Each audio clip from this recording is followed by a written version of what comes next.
It's news time! The Road Dogg recently appeared on Busted Open Radio and spoke openly about why he decided to leave WWE. Road Dogg explained that while he still loves professional wrestling, he reached a point where he felt WWE no longer needed him. He said, "I still love wrestling, and I want to do wrestling. I want to do it for somebody that wants it and needs it." He went on to explain that WWE was thriving, making record profits, setting records, and operating at full speed. From his perspective, he no longer felt like he was contributing in a meaningful way. But what really stood out to me was when he admitted that wrestling had stopped being fun. Think about that for a second. This is a man who has lived wrestling. From the New Age Outlaws to D-Generation X to WWE producer to trainer, to helping behind the scenes. Wrestling has been his life. Yet even he reached a point where he felt like he was simply collecting a paycheck rather than earning it. Road Dogg also revealed something very personal. He admitted that he stayed longer than he wanted because he was afraid of unemployment. That's a real-life fear that many people can relate to. He spoke honestly about his past struggles with addiction and alcoholism and admitted he hadn't always managed his money well. Then came the moment that changed everything.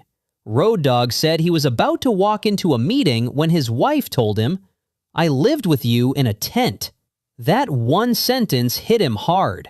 His wife was reminding him that they had survived worse together. If she could live with him in a tent, then why was he so scared of leaving a job that no longer made him happy? And honestly, I think that's one of the most powerful parts of the entire interview. Now, let me give my thoughts.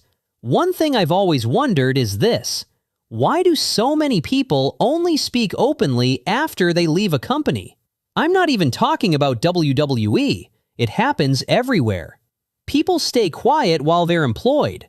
Then, 6 months later, they're doing interviews and telling everyone how they really felt. Maybe it's loyalty. Maybe it's professionalism. Maybe it's fear of losing opportunities. Or maybe people simply need time away before they can look back honestly. Whatever the reason, it's always interesting hearing the truth years later. As for Road Dogg, I've always had a lot of respect for him. I was a fan during the Attitude Era. I was a fan after the Attitude Era, and I even enjoyed seeing him during his TNA run. The guy has always had charisma. Let's be honest, when Road Dogg grabbed a microphone, people listened. You didn't know? The crowd would explode before he even got started. That's not something every wrestler can do. Recently, I watched Road Dogg and Billy Gunn being interviewed by Simon Miller, and you know what stood out? They looked like they were having fun. Real fun. Not forced fun, not corporate fun. Just two old friends laughing, telling stories, and enjoying wrestling. That's the Road Dogg I like seeing. Now, would I like to see him in AEW? Absolutely. Not necessarily as an active wrestler. Let's leave the moonsaults and top rope adventures to the younger generation. But as a mentor? A trainer? A creative voice? Definitely. Road Dogg has decades of experience. He's seen the highs. He's seen the lows. He's worked through the biggest boom period in wrestling history. Imagine the knowledge he could pass on to young wrestlers trying to find their way. And who knows? Maybe every now and then he could grab a microphone, stand next to Billy Gunn, and remind everybody why the New Age Outlaws were one of the most entertaining tag teams of their generation.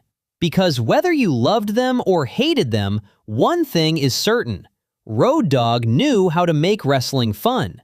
And sometimes that's exactly what the wrestling business needs.